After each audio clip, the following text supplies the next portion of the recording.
Hey, Chris, are you ready for us? Yeah, guys, how you doing? Good, good. We're going to start it off with Matt Derrick. Go ahead, Matt. Hey, Chris, with playing these games without fans, how difficult was it for you as a guy who usually gets really fired up by the crowd to be able to feed off of that? And was there anything that you and your defensive teammates really kind of did to maybe try and fire each other up during that game? It was a little uncomfortable to start it off.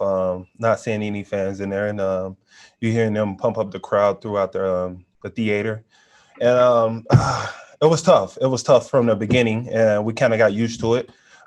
We fed off of each other as teammates. That what kind of got us through the game, especially how humid it was in there, and having no fans played a toll. Let's go next to Harold Kuntz. Go ahead, Harold. Hey, Chris. I just want to get your thoughts on a lot of NBA players that commented on it yesterday, but Breonna Taylor and, just your overall thoughts on what went down in Kentucky. And then also on the Phil question, you're chasing around Lamar Jackson. How's that experience going to be?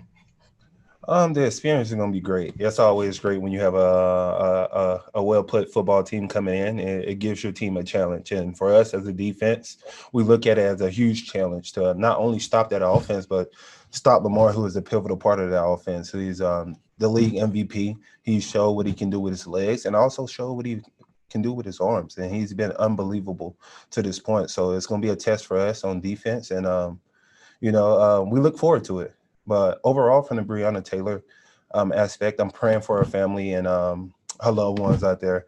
It's tough. When you look at things like that, you expect consequences and from a different aspect of it. And that's why we harp and preaching on voting.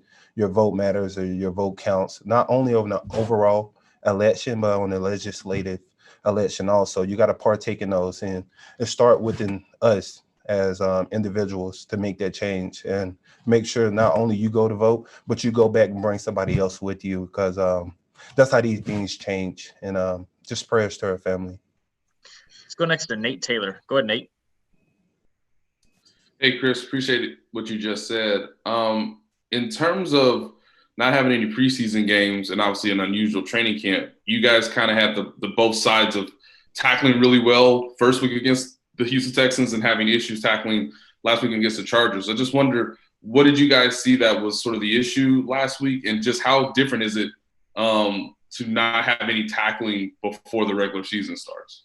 I don't think it was too much of a difference for us. Coach Reed actually done an unbelievable job within training camp to try to make everything normal. With us as a defense, we got to keep on harping on that. We just got to get better tackling. I feel like if we correct that, we can definitely be a top 5 defense in this league. We missed a lot of tackles last week, and that's our main focus point going into this week. Make sure we tackle, wrap up, and finish plays. Go next to Seren Petra. Go ahead, Seren. Chris, I'm curious just to follow up your comments about Breonna Taylor. Has this been difficult? It's a difficult time, right, for the entire country. But has it been difficult for you to be able to, and maybe your teammates, focus either on football with all of this going on around, or maybe the other way, that because football is so all-consuming and does take so much of your time, have you found that you're left maybe wanting to not be able to be more involved and do more with some of the protests and movements that are going on? What the organization of the Chiefs have done, they have been freely and opening to whatever the players want to do. And then Clark Hunt has played a major role in that, him and the president.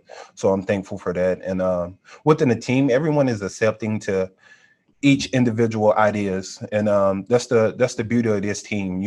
Andy Reid and the staff have gave us complete freeness to voice amongst our opinions, and they've accepted it. They listen and they've tried to help us in whichever direction we would like to go. So within that, my brothers have supported whoever throughout the locker room on whatever decision and output they have. And, we try to listen and see what better ways we can help the situation.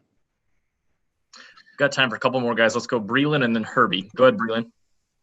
Hey, Chris, just kind of build off of that. Obviously we hear this concept of sports and the backlash that comes when you use your platform, but how important is it for you guys as a whole, you know, especially with the support of everybody in the Chiefs organization, how important is it to you to use your platform for these types of issues?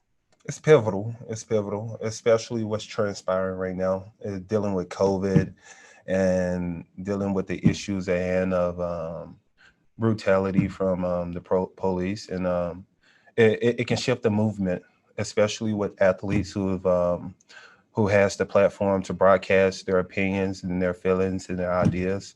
That can only help. And, you know, you do it in a positive light and do it in a positive way, you get support. And that's what this is all about, getting support, getting people to understand what's partaking and creating a shift of movement while with that support and creating change. That's most importantly.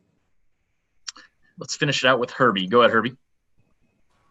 Hey, Chris, I wanted to echo Nate's comment there. Thank you for sharing your thoughts there. You're very eloquent on everything that's going on in the world. But as a follow-up to Nate's question on the football side of the house, you mentioned tackling, but I'm curious because through the first 2 weeks of the NFL, we're seeing historic scoring, historic touchdowns at a record pace. How much do you think the lack of tackling or even the lack of OTAs, a modified training camp, has affected how these offenses are able to score like this? I can't really say because every training camp and every team is ran different. I know for us as the Chiefs, Coach Reed done an unbelievable job to make it as normal as possible. It felt normal to us. Did anything change other than the fact that we didn't have any preseason games? But everything else was pretty normal. And, you know, I don't know what other organizations are doing or how they handle training camp, but for us, it was pretty normal. So nothing really changed for our end. Chris, we appreciate the time today. Thanks for joining us. Thank you guys so much. Y'all take care. You too. All right, guys. Let me say goodbye to Chris here, and then I'll jump back on if you need anything. One sec.